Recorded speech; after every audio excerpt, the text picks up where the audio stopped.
Yeah, just because Minnaar was yesterday already like, oh, rain game, I'm dropping early, blah, blah, blah. So I was like, yeah, I'm going to get you, and I got it, so yeah. Welcome back to another episode of Long Views by Misspent Summers, the audio zine that brings you a unique insight into the world of mountain bike racing. My name is Archie, and in this week's episode we will be taking a look back at the 2024 UCI Downhill World Cup in Liège, France. For the past 5 years, Liège has provided us with some of the craziest and most memorable moments in the history of downhill racing. Each year, the small French alpine town is taken over by the World Cup, with team pits dotted throughout its streets and set up on people's driveways. Then there's the crowd, which is made up of the wildest and most energetic fans in the sport, who create an atmosphere that is yet to be bettered by any other racing venue. It's not every day that we see winning riders crowd surfing or fans breaking down barriers to form chainsaw and flare-infused mosh pits. There is no other event quite like it. Some doubted the likelihood of more wild scenes in Liège this year due to the incessant rain that fell from the start of the race to the very muddy end, but they were very quickly proven wrong when a sea of French flag-wielding fans stampeded down towards the finish arena. Mind you, when they just witnessed Amaury Pierron's mind-blowing race run, I don't blame them for going a little bit bonkers.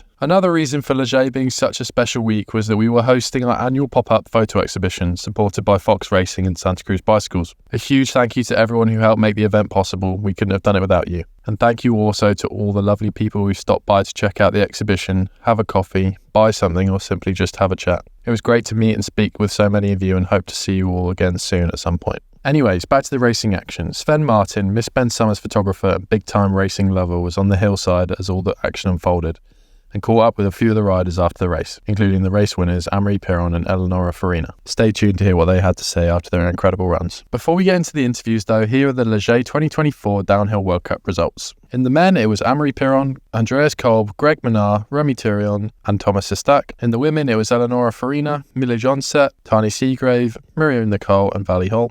Unfortunately, due to a horrible looking weather forecast and a few schedule changes, the junior race was cancelled. This meant that the juniors' qualifying times were used to determine the race winners. In the junior men, it was Asa Vermette, Max Alran, John Mazel, Dane Jewett and Raphael Pelletier. In the women, it was Heather Wilson, Ella Svegby, Eliana Hulsebosch, Aries van Leuven and Sasha Ernest. I'm sure I'm not the only one who thought that Amaury Pierron's run in Val di Sole was a one-off, but no. Amaury somehow managed to better his show-stopping performance with a run that will be looked back on as one of the greatest of all time. The combination of the ice rink-like conditions and the enormous winning margin, which was over 6.5 seconds, made for an accomplishment that few will ever manage in their careers. Let's hear from Amaury, who is with Sven. Amaury, I thought in Val di Sole we did the interview for one of the greatest runs we've seen. I didn't think I'd have to repeat it so quickly. The very next race, I don't want to say you did something better because there's different tracks and different conditions, but wow, you really have laid another one down for the record books. Sam Hill cemented himself in the sport for otherworldly performances and changing the sport. And you're right there. You're in the record books forever, bro. I don't know. But, you know, I just ride today with my hurt, and honestly it was so much fun. Like, I was so excited up there because of the condition, you know, it makes everybody a bit nervous. And I was relaxed, and I just want to have fun on my bike, and wow, Jim is getting crazy, and yeah, just the quad was insane. Even with the conditions, you know, people were on track, and it was just insane to ride with people pushing for us, you know, cheering for us. Tell me, what did they tell you from the bottom today? Did they say, be careful, the last chutes are very slippery, everyone's crashing there? What information did you have? Yeah, definitely. We had some phone calls. I was watching the live feed, and I saw everybody crashing in the last tip. So you knew the sketchy bit? Yeah, for sure. Like, everybody up there were watching the live feed. I was like, fuck, shit. But I need to watch the live feed as well, and it was much needed to know like what to do, and having the info from Myriam as well was good. Did they tell you Finn went green and a couple of guys went green? No. And did you know Andy had a good run, like that he was able to beat Greg? No, not at all. I felt good. I didn't need to have info from the other rider. Right. I just want to ride for myself. And just so much fun. It was so cool. You did look like you were having fun on the bike, but maybe what we didn't expect, at every split you went faster and faster and faster.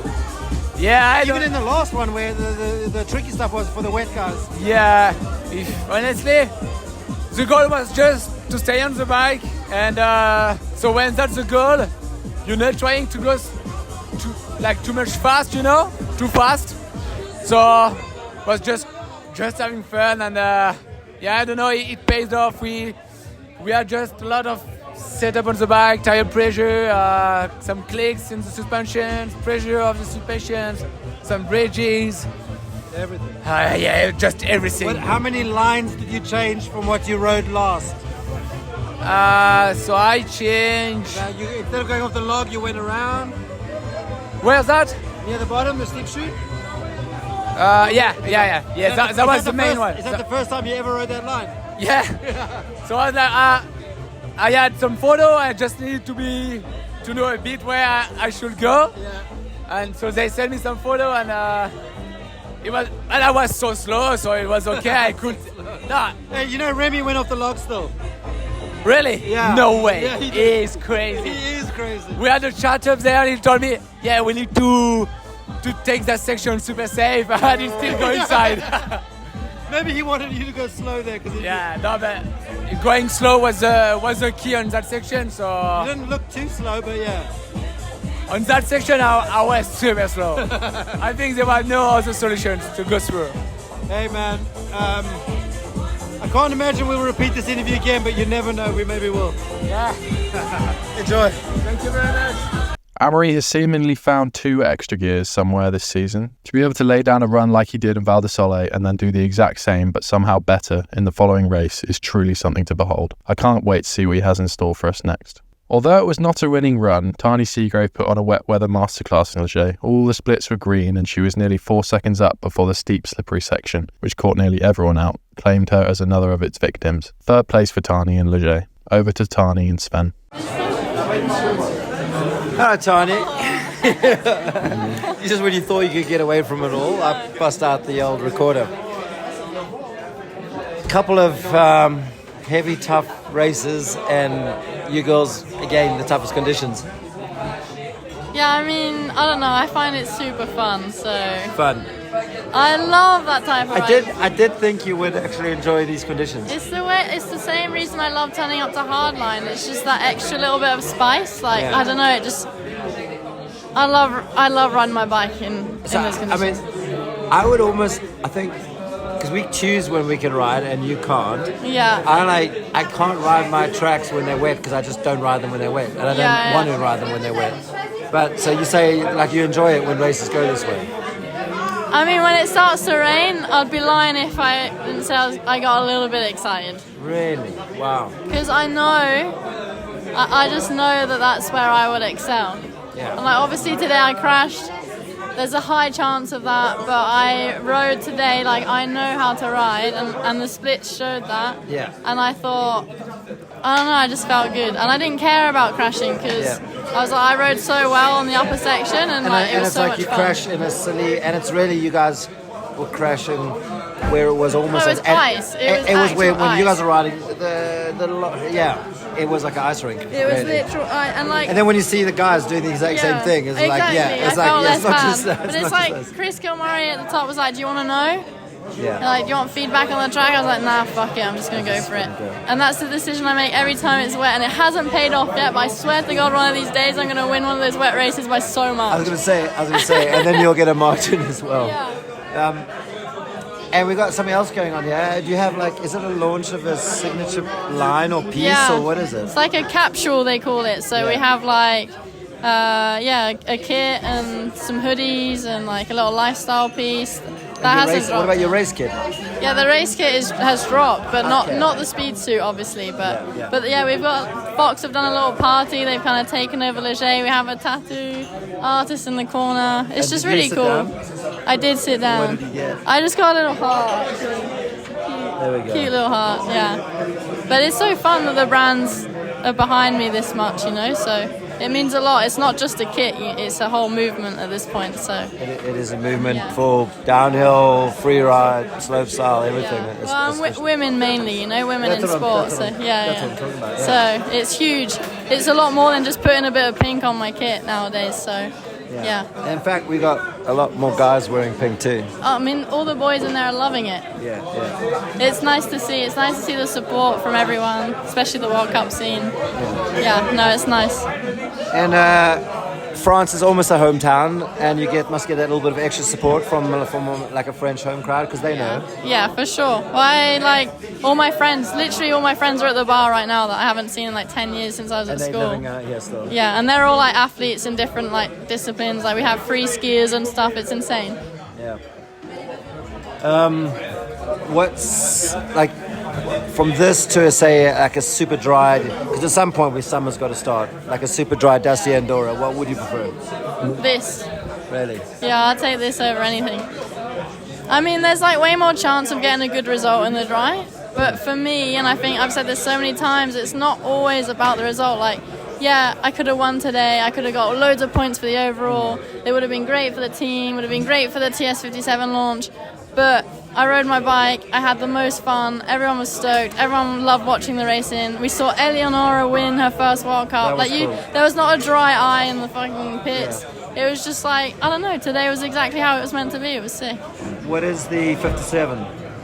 So it's actually an S and a T. Well, it looks like an S and a T. And it's if you rotate it, my dad used to have a logo, and everyone calls him Supertone. Yeah. So that was his logo, and we noticed that it looked like a 57. So when I was younger, it was just that was the number. That was your race number. Did you do the BMX as a kid? Or Yeah, did you I go did. I did BMX. Yeah, I did gymnastics, figure skating.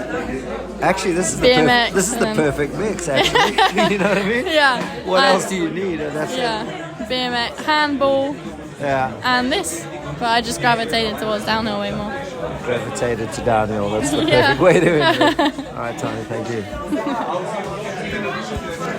Tahnée has been on all but one World Cup podium now this season, and she is showing no signs of slowing down. She is just 224 points behind Vali Höll in the overall, and with only 2 World Cups left, things will be getting spicier in the race for the overall title. But we've got a bit of a break now until we see her back on a World Cup track. With Sven now is Andy Kolb, who looked as though he might have won it all with a fantastic run. He rode in only the way Andy Kolb knows how to, strong and committed no matter the conditions. He finished second in Leger last year, which was a dry and dusty race, and matched that result again this year in the horrific mud bath that the riders were faced with. Here is more from Andy. Let's see if this works. Andy, I have secret inside information.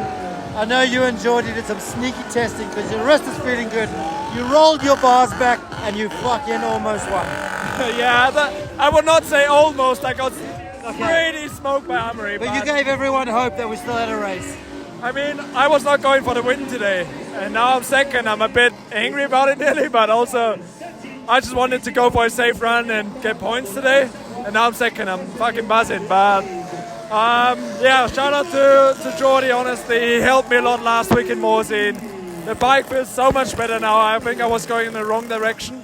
But by myself, I'm always trying to... So an injury can maybe do that to you. That's the thing, yeah. That's the thing. I was trying to do something different and I went the wrong direction. And we definitely found the setup now. And I think next race we will try to go for the win again. Can't wait for that. Who would have thought that in the toughest conditions you would get your best result this year? I think I'm always good in conditions like this. Super dusty, super wet, stuff like this, that's me. I'm so good in that, I think. Sounds a bit cocky now. No, but I think the more extreme, the better it is for me. Nice. If not just Charlie, huh? No, it's me and Charlie, we both like it. Shame Charlie went down, but I think we both are really good in it. And also, we did something on the bike today. I rode something I've never ridden before. Tell me what it is. I don't know, you need to find out, I think. A different rear end. I gotta look. So much grip. Different new tyre or what? Nah, pretty low on tyre pressure to be fair. And a lot more flex on the rear. I'll have to zoom in a bit, huh? Yeah. Amaury also has a different rear end. Yeah, I've seen it already. I was looking. My eyes all over his bike the last couple of weeks. Thanks, Andy. Andy, I got to ask, because we saw in the photos, you crossed the finish line and literally the first thing you did is pointed to Minnaar and you shouted something. What was that about? Yeah, just because Minnaar was yesterday already like, oh, rain game, I'm dropping early, blah, blah, blah. So I was like, yeah, I'm going to get you, and I got him, so yeah. So you told him before and you showed him again? Yeah, no, I didn't tell him yesterday, but now. There we go. There we go, Minnaar. Whatever Andy and Geordie had changed through the week worked, as he was flying in finals. If it weren't for Amaury's superhuman run, Andy would have taken his second World Cup victory. But he can't be too upset at finishing in second place in the wake of one of the most ridiculous race runs ever. Myriam Nicole is going from strength to strength, having struggled to get back up to pace in the first few rounds of 2024. She has well and truly got her foot back on the gas. A fourth place in Val di Sole and now another fourth place here in Leger. She has to be pleased with her performances so far this year. Here is Myriam catching up with Sven. It's pissing down. We're teaching you a few things here. So, I guess we start with congratulations. Thank you. I think the women, like, when it starts getting wet, it's almost slipperier than when it gets very wet. Yeah. When it gets very wet, the ground gets soaked and your spikes can dig in and cut. Yeah. So once again, the women, I'm going to say, had a harder race course. Yeah, I mean, like, definitely I would have loved to race with more rain and more people that have ridden the track. So that's, you need more rain and more tracks. Yeah, I mean, like, that was super icy, and I hate this feeling, you know, like, whatever, which tire you have, and it doesn't matter. It just needs some riders that ride, or to wait a bit for the rain, but, you know, it is how it is. I feel like they did like good job to get ready for everybody to have the same condition. Yeah. And I mean, that's a race, and you know, fourth place like in Val di Sole, but I'm super stoked on my week. You know, I feel like I've done something better, stronger. I've rode faster in the dry. I was consistent. I didn't crash, and I think I'm fucking protected for next race, and this means the world for me. You're forgetting. You know what I love about you and a lot of riders that don't make excuses, and I've given you the opportunity to make an excuse and talk about your finger and what happened yesterday, and you're not even bringing it up. So I'm gonna bring it up. Your last run yesterday, I knew you were going to do 2 runs, and I never saw you, and I thought, oh boy, and then I see what happened. Tell us what happened yesterday, and speak it, because that was a lot worse than what people think it may have been. Yeah, and there is people that has complained that I was on track 35 minutes late. Excuse me, you were trying to get down the mountain, and tell us why. Yeah, so I was with the medic. Did people really complain? Yeah. Really? They think you're getting like an extra run or more Yeah, practice. exactly. And it was just like I had my race run, and that was the safest way to go down the track. You know, I was not gonna go on the side Tell us what happened. Why were you late in your last practice run? I was feeling really good. Did some good section, and I hit a tree on my right hands. And just fist in the tree. Yeah, didn't crash. And it just like I stopped straight after. I was like, oh, my little finger. How do you call it? Pinky. Yeah, little finger, pinky. Yeah, same thing. Yeah, pinky. I was like, oh, I removed the glove, and Thibaut was there, and some balloons, tons of balloons went out. Shit. And I was like, oh, and there were photographs that I can't remember his name. I wish I could know it because I see him everywhere. Yeah. That gave me a tissue, and I was like, the tissue was not enough. And then I was like, sorry, but I need medics even for a pinky. And then like Did you think it was broken, or did you know it was just cut? I was really scared for my tendon because you could see the bones, you could see the bones. Yeah, you could see everything. That's really and I'm not like, I'm used to blood, and I'm not, but that was so really when she says blood, guys, she means blood, but anyway, yeah. Blood. Yeah, so the medics I had, they didn't want to put stitches on me there because it was too big. So they were like, you should go to the clinics at the bottom in city center, and I was like, I have my race in an hour, I should go do 2 stitches, close these things, and I go. So they clean it, they irrigate it and stuff? Yeah, they did clean it. And then like I had an injection for the pain, and then they did like some stitches, and during my race run I wanted to stop and say I'm fine, you know. When you pass that section by the lake, so that was kind of stressful, and it drains me. So in quali I didn't warm up, and I just like had a nap and went for my run, and I got third, and I was like, hell yeah, you know, like it was good. And then the girls were on fire. It was such a tight race, and I loved this. And for Sumi, I was stressed because I was not protected, and you know, when it's that tight, it means nothing can happen. Because you've made the mistake before this. Yeah, it was my first final that I didn't crash. Yeah. So I was really... And I got to ask, because usually when you hurt your pinky or you like when you hurt your nail or something, it is actually very sore. So last night, was it throbbing? Yeah, you know, it was. boom, boom, It's boom? exactly fitting. You know, that does this. So I took some paracetamol. I had some good tape, and you know, when you warmed up and with the adrenaline, I didn't feel it. Did you see on my back I had some? Yeah, I was like, no, enduro pom pom. Do you see my hands? It allows you to do a French line. You can go in the trees. You know? No, come on. So yeah, it was. I've got a problem because last weekend I had a crash in Mosin. I hurt my pinky again. I did hear about that actually. So yeah, it was a lot, and this you guys both are place. warriors, to be honest. Like the people don't quite realize what you go through. Yeah. I tell people even that in like between races, not even like at the races, you know. And it's nothing compared to what people can go through in life. So I really don't think it's just we are bike warriors. racing. Yeah. But in case I can't find her, because I have not found her yet, we got to send a message to Eleonora. 10 years racing, and she made everybody happy. I mean, like, you know what I mean. That's brilliant. Yeah, that was brilliant, and she's also had her like injuries and ups and downs. yeah, just like and you. her smile is so contagious. Yeah, exactly. She's so and her amazing. dancing non-stop on the podium. I really like her vibes, and she's such an awesome competitor. And we've been racing together for a long time, and I'm really stoked for her. Honestly. Yeah. That's cool, huh? Yeah. And a little comment on Amaury's, like, we witnessed history. Like, we did it in Val d'Isole, and even maybe more so here, you know? Yeah, that's just insane. You know, sometimes it's hard for me because I always feel so bad to be with him. He's so strong. You're the best, one of the best in the world. I know, but when... Hey, who has more rainbow jerseys? Yeah, but when I see him winning these two races, it kind of reassures me that, hey, you are with this guy all the time, and he's a warrior. He's a killer. He's so good at what he does, and I'm so thankful for this because he helps me a lot. Every night before the race, he showed me his GoPro. Really? We checked lines together, cool. and today it was like, thank you for the lines and everything. I was like, come on, you do the job for me, but I don't feel like I can bring you anything. But that was like, I appreciate him being so nice, and he's such a good human. You know what? The sport's full of good humans, and you're right up on the top of that list. So many nice words. And it's raining again. Yeah. I was saying earlier, like, we could have been racing later, but it's raining again. Yeah, right. We can have an all-day party. You guys are in bed by 9.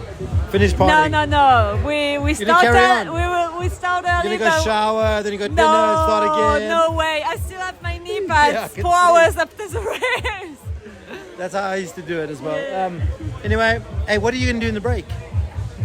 So we're building the house. So we're going to go home for some work, and then more riding. I definitely needs to be stronger. Yeah, you are late in the strength. I need to be. So I've got to ask, because everyone's doing it these days, will you go ride Andorra? Is it part of the team training camp in the off season? I think everyone would be stupid not to, but I mean that would be a plan. I mean, like, Amaury lives there, and I'm halfway between the Alps and there. So you might sneak over and do a few runs on the track. If the track is open for everybody, what if the other track's open? Will you go? Or only if the race track's open? the World Cup track has been cleaned by Nicole Brizen. It's so brand new. So okay. Now, Has Nico like stopped smoking and started cleaning tracks? No plan yet, but the only sure thing is that we are going to go back in the Alps and might race Champéry. European and World Champs next year. Yeah. Awesome. And Can't wait for that. so wanted to go to Whistler, but a bit too much. So we'll see. Nothing really planned yet. I'm really proud of my first part of the season, and this doesn't happen a lot that I am proud of myself. But yeah, I have to say, like, the goal was ticked, and consistency, building some strength, so really happy. And no more retirement talk for next year. Good to hear. Yeah. And on the red wine, not the pasties. Somebody's got to do it with Max, huh? He likes his red wine. No, super cool. Ça va get to it. If you're not good with gory stuff, don't go looking for photos of Myriam's finger. It's pretty gnarly. To be able to perform at the level she did with that injury is incredible, so hats off to you, Myriam. Greg Minnaar takes the podium for the first time as part of Norco factory racing. Having just snuck into finals, he was the first man down the hill and rode in full moto style with his foot out in every turn, not taking any chances. This clever move meant he was sat on the hot seat for well over an hour until Andy Kolb found an extra second or so on the track. Here is Greg. Hey Greg, I don't even know where to begin this. There's so much to get our heads around and talk about, but first of all, goal, podium this year, new team. Got to be happy with that no matter which way it went down, and we'll talk about that next. Yeah, I think initially first goal was podium for sure. Yeah. But then Fort William came and Fort William taught us a lesson. Felt good, pushed really hard, but maybe not quite ready. But then that injury just took it away from you. And I just feel like through my whole career I underestimated how much confidence I had to play in downhill. Yeah. And when you come back from injury, I was racing 2 weeks later. I pushed through quite a lot to get there, but the reason for that was we need to keep developing on the bike and getting into that place where I understand what I need from the bike. I mean, the bike's so adjustable that I need to know the feeling that I need to be able to push hard is the adjustment that we're going to make. Yeah. And that takes time. So this is our 5th race now on the bike. We didn't get any preseason racing because everything was done so late. So yeah, man, I'm over the moon. And then fast forward to the last couple of World Cups, and now, as we've seen, it's not an easy task just to make the quali and then the semi, especially when you're 43 years old. I think he's 42. Thanks, bro. Appreciate it. Well, let me explain to you what's happening. Just to get to that top 30. That was Finn. Finn's been super impressive this year. I mean, he's really stepped it up. But so you've got these guys like Finn. 10 guys protected. They push the limits of the track speed, and they push it early. And you had that protection last year, which helped a bit. Through the first rounds, I think. Okay. Kind of, yeah.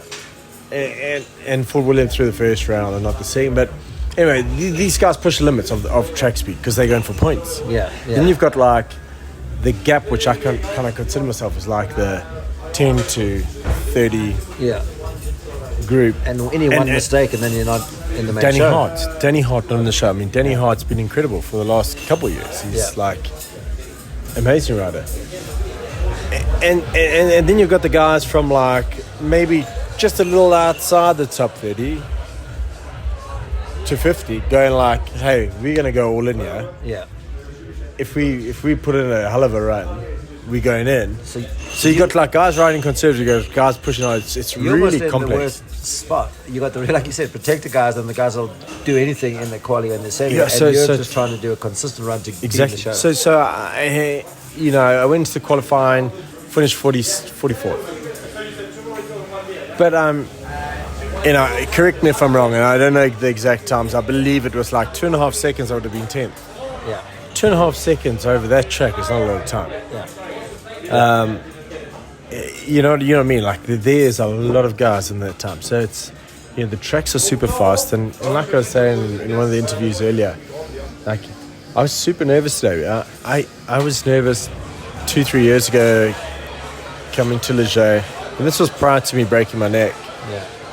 I was scared of the track pace because it's such a fast track and such a narrow line and such... Next to the trees the whole time. Oh, man. And I get scared. I get scared of being really badly injured. And I think about that a little bit more after breaking my neck. It's not... I mean, I would hope by the time you reach 40 you have these feelings. I mean... Yeah, and, I still want to have kids and play with kids and enjoy life. I mean, you have a little daughter now, and I'm sure you want to enjoy playing with her. And it's you think about these things, and it's when the rain came down on this track, I was like, like Val de Sol, no, absolutely not. I don't want to enter terrain at all because it's just like lethal getting down. But like this track, yeah, for sure, I was very relieved when it rained because I knew it would change the pace of the race, and it was like more technical race, not a high speed race. And I did hear you say something with one of like in that little break we had before the top 10 with the on-course commentator, and I started thinking about it, and it actually kind of did make sense. So I think what you had said is like a little bit of rain, especially on a hard pack, polished course, turns it into ice rink, right? And you and then the guys right after you had that, and then got progressively more and more. But you said when the rain comes harder and has time to sink in, and more wheels have been on it, it actually then can penetrate that ice rink, and then it sounds. Then the tires. I don't want to say like Amaury had an easier track because he went down last, but because he definitely didn't, because he had all the other variables that come along with more rain and more mud and more wet. But it did make a little bit of sense what you're saying. I think like it was Jacob. I think it was Jacob Judd, who's like, to me, one of the most underrated rider. He is incredibly good at reading terrain. Like when it rains and he like, and you've been practicing and qualifying dry, he can really turn up. He had a slide out, a crash, got back up, and he rode down that steep part to the right hand. He stayed on that high line. Exactly. And I was like, I said to her, I don't know who was next to me, maybe Thomas Estaque or someone, said, the track's changed. It's like, it's sunken in, like the water's soaked in now, the tires are starting to work. The guys can feel that they can. So I was going up on my last lift today, like getting up to the top, and I looked at the ground and I said I've actually called Matt, one of our mechanics. I said, Matt, can you please bring up the intermediates, because we don't have intermediates. We only had wets and dries because we thought it was going to bucket down. Yeah. I could see the ground. It wasn't really like soaking in. And while I was warming up, Tom called me off the bike. He goes, Alan wants to speak to you. And he goes, Alan's like, hey, Greg, down near the bottom, just stay low. All the women have crashed. Just stay low. Yeah. And I'm like thinking, shit, I don't even know where the second low is.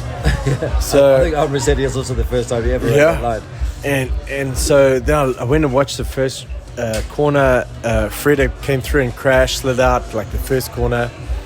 And I'm like, wow, it's so flipping greasy. So I was like stoked. I called up some intermediates. And so that was the game plan. Like on the open, super cautious. Whenever I knew there was like wood section, I could push hard because it wasn't really going to penetrate the trees too badly. And we sucked that. But it's you could see as soon as it started soaking in. And I think it ended up being like an unbelievable race. Amaury was incredible, just as incredible as he was in Val de Sol. Like he's shown just another level of confidence and being ready. And I feel like it kind of worked out. I feel we had a harder track in terms of greasiness. Yeah. But then you've got to throw in visibility, rolling speed, and all these other things which they had to deal with later on. So it might not have been as greasy later on, but tires might be weak, but they had other stuff to deal with. So I think it actually worked out pretty good. So you're saying you're happy with the podium, but would you have felt slightly guilty if you got the win? Or would you have taken the win either way? I mean, obviously not. I think with the way it worked out, I think it was quite an even race. I think there was maybe a point where like Finn was incredible today. Finn was 2 seconds up, and I think he might have just been a little late, and he tried to jump his way out of trouble and just caught a root and then crashed. And like he was gunning for it. Like he had to deal with the steep, so I think he would have handled that fine. So you sat on that hot seat forever. How was sitting on that hot seat? And at what point did you start? Like, did you think when you sat on, it was like, I made some mistakes. No, it's I never didn't gonna think it was last. But gonna then last. at some point you would have thought, shit, I could win this. No, I didn't think at any point I was going to win it. But I mean, it had to start creeping in. I felt like at one point, like, yes, I'm going to get in the top 10. Finally, I'm going to be on the top 10. And it was like, well, actually top 5. And then you want to be on the podium, but you actually want to be on, like, I would love a win. It wasn't deserved. Like, if you look at what Amaury did today, you can't take it away. What Kolb did, Kolb had that, like, time when it was probably a little greasy and a little wet. He might have had a bit of a mix, but sure, Amaury just really stepped it up as well. And talking about bike development, Andy and Amaury, because you're into that whole bike development, they both had softer, flexier rear ends. First time Kolb's ever ridden the rear end he rode today was this today in the race. Yeah. So this is what sport's coming down to.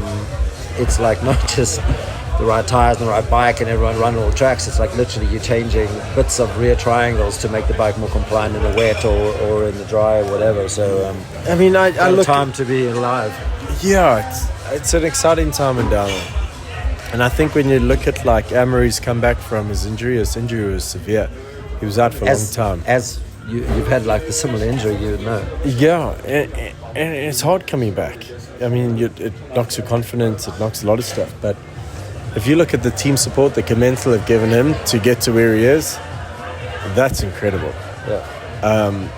You know, that team has really shown that they, and I've always put like what the Ruffin brothers and Commencal have done and Specialized with under Laurent. Like those teams are like the two leading teams for a reason. Have you ever ridden for Max at any point in your career? No, I party a lot with Max. You party a lot. You're neighbours now. We neighbours. We party a lot. We like the two old boys, just enjoying the sport. And yeah, it's Max was like a legend before I started racing, and he left the sport for quite a while when he transitioned from Sun to Commencal. And then we became friends when he came back. So I didn't know him before, and I just knew him as a legend. And wow, and the Ruffin brothers have done well. That Commencal team wouldn't survive without the Ruffin brothers. And they started on modest starts with like an unknown Amaury Pierron before he So I'm really proud of what we've managed to achieve in a year. Like, not even a year. We've had 5 races. Yeah. These teams have been going for years. Yeah. And so I'm really proud of our team to be able to back me up this weekend to be able to get a podium, because it takes a team behind them. I mean, Athertons have been running for a while. I mean, they've had years of experience with Rachel and G, and so for us to do what we've done in such a short time, I'm so proud of the Norco. 5 races in, only 5 races in. I'm so proud of Norco for being able to do this. How about the French fan zone racing here in Leger? Again and again. Yeah, the French were incredible. Man, it was so cool to see. Like, Kolb had a whole crew hanging out with moustaches at the finish line, and I saw probably like 5 South African flags hanging from the VIP to the corner where everyone was crashed. There's big South Africa. I mean, the South Africans were all, it was so cool. Like, and you gave your top away, you're walking topless in the rain at one point. Oh yeah, it was a bit cold, but flip, it was an unreal day. I mean, I'm so proud of our team. They've really come a long way in a short time. All right, dude. Well, we're proud of you. And thanks, what podium number is that? I have no idea. We should know this. I have no idea. I should know this. You should know this. Where's Martin? Is he widely around? He'll know it. It was a special podium, very special podium. And, probably not your last. Well, I don't know how many races I've got left, but it's at 42 years old, to stand on a podium, I'm pretty stoked about that. Do you reckon you're going to have a lot of visitors lapping the old home track in Andorra in the next 6 weeks? Yeah, I'm sure. I was actually out with Loris and Luca last week, and we went to go have a look at it, but it needs some work. So we went to ride the bike park. The bike was very sick anyway, so we had a good time. Nice. All right, dude. Enjoy the break and enjoy the party tonight. Thank you. This was Greg's 86th podium, a huge achievement which will only further solidify his title as the GOAT. Andorra, his adopted home, will be hosting the Downhill World Championships this year in just under a couple of months' time, and he will undoubtedly be looking forward to that. Sven now chats with the women's series overall leader Vali Höll. Vali was on for what looked set to be a top 3 finish, but washed out in one of the final corners. This crash didn't cost her too much time, and she was able to get back on and finish in 5th. Not bad. Here's more from Vali. Vali, explain to us how it was out there. As always, the women get the toughest conditions. Like, it's wet, but I think when it's very wet, it's easier. But when it's just starting to get wet on the hard pack, it's almost impossible. It's like ice skating. Well, it was a tough one. I didn't expect it to rain, to be honest. I wasn't really prepared for what's going to happen. But I think we knew it was coming, but maybe it was a little earlier than predicted. No, I thought we would be, exactly. Yeah. Like, I knew maybe for the guys, but not for us. Yeah. Bummer. But it is what it is. But how was, like, what do you, when you've never practiced those conditions, how do you approach a section that you know is going to be slippery? What are you trying to ride it like it's dry? Are you holding back? What are you doing? Well, I took most of the outside lines, or like I used the ruts instead of like going inside of the ruts. How many times have you ridden those lines in all of training and quali? Maybe one time. One time. First run, the first day of practice, probably. Man, so it's almost like you almost didn't even need to practice the whole weekend. Yeah. Well, anyway, the whole week was like pretty slow, like way less runs than normally with all the long lift cues and stuff. But I mean, it was for everyone the same, and all you had to do was to stay on the bike, at least for us in the women's category. And Ele and Mille did it well, so yeah, props to them. Still in the leader's jersey, still with a good margin as well. What do you do between now and Andorra? Chill definitely next week. Yeah. And then build a good base for World Champs. No Whistler crankworks? No, I'm going to stay at home. Yeah. Eleonora, first win of hers, 10 years of racing, 10 years plus. Yeah, that's at least good. It's nice when nice guys finish first too. Oh, definitely. It's insane to see her win, especially like she didn't get into finals a few times this year, or at least one time this year, and it's great that everyone has a chance to win. Like it's still possible for everyone, especially in those conditions. And honestly, everyone who wins that's not so close for me in the overall is good for me. It's better if she's winning than someone else. Yeah. But now, also, I always wondered, because we could tell that everyone was crashing, right? But you don't kind of know that. So when you crash, we're all thinking, man, you could get up quicker. You could, like, I know crashes on simple things and you get up quick and then something else goes and something else goes. But it's almost like, and not just looking at you, but a couple of girls was like, man, maybe if they knew that everyone was crashing and they did like a quick crash. Like, is there such a thing as a quick crash, or there's a lot of things that we don't see? I've been on the podium 3 times already with a crash, so I know it's possible. So I'm not like wasting time. Yeah. Because I know it can be still possible to be on the podium, and for me, points are important. So that's what I did. Like also last week in Vali Höll, I was still on the podium with a crash. And yeah. Championships are won on your worst days, as they say so many times. All right, big smiles. In your race pants, good to see hours later. Thanks. Not the result Vali was looking for, I'm sure, but in her words, it is what it is. Her focus will now be firmly set on defending her rainbow stripes in Andorra at the end of August, but until then, I'm sure she can have some well-deserved downtime. One of the steeziest riders in the downhill scene, Thomas Estaque earned himself his first elite podium in 6 years. He was the fastest man out of the gate, winning the first split, and managed to stay upright and fast through the rest of the treacherous track. Great to see him back up at the sharp end of things. Over to Sven and Thomas. From time training, you were one of the fastest, which means it doesn't matter what the weather is. You've been fastest all week, and on the podium, that's going to be a good way to end the weekend. Yeah, it's been a few weeks. I feel I'm faster, but I can't like put on my runs, and I'm just struggling mentally. But I'm so happy this weekend. I was just strong all weekend. Every run I was there. I was pushing, and I have to say the final run, I believe so much in it. My mechanic on my team was with me, and that was insane. They did such a good job. But even more than that, what you did at the end, you took the microphone. The Warner Brothers Discovery, they cancelled the national anthem, and it's such a big part of our sport. Yeah. And you brought it back here for the J, and we got to thank you for that. Yeah. It's crazy, but yesterday I was imagining me on the podium with Amaury. I was thinking about all the French greats have been on that podium, every single one of them, and you've joined them. I was thinking about it yesterday, that I'm gonna be insane if I do a podium, singing the Marseillaise because it's cancelled now. And I was there, and I said to Amaury, we take the microphone, and we did it, and we do it, and that was insane. That was the best moment of my life, I think. Everyone was singing. Le J always delivers the best racing, the best crowd, the best fans, and thank you so much. Yeah, thank you so much, everyone. I still don't realize what's happened, but that's insane. That's insane. It's forever. It's forever. Yeah, forever in there. It was an incredible sight seeing both Thomas and Amaury leading the national anthem. With French flags flying everywhere and a throng of mud-covered supporters, it was a true showing of the love that is present in France for downhill and their races. Next with Sven is Eliana Hulsebosch, who sadly didn't get to put down a race run due to the junior race cancellation. It sounds as though she would have enjoyed the slick conditions, and it's a shame we didn't get to see her and all the juniors in action. Her third place in qualifying ended up being her race result, which is not bad by any means. All right, this is called Get to Know Your Juniors, and I take it you would have preferred to race today, Ellie? I would have much preferred to race today. Yeah? Yeah, definitely. Were you taking it easy in your quali?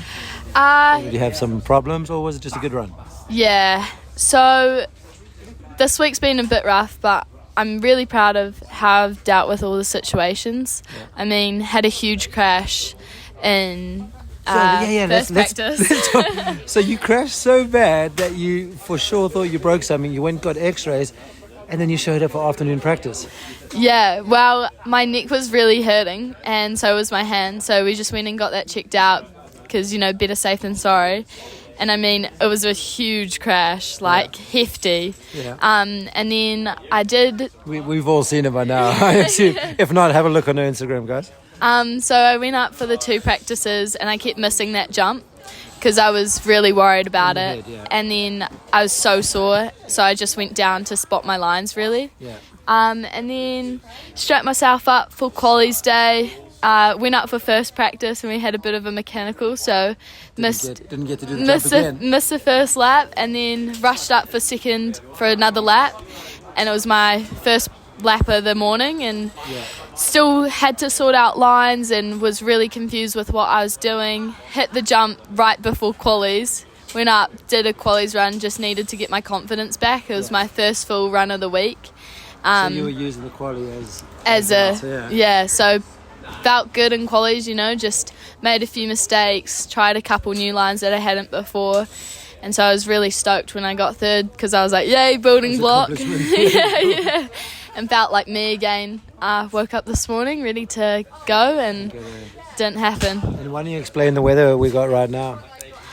In fact, you would have raced when the elites raced, which was tough, we saw that, but extremely raceable, and the elites would have raced under no rain and clearing skies and no wind. Yeah, no wind, blue skies, sun's out now.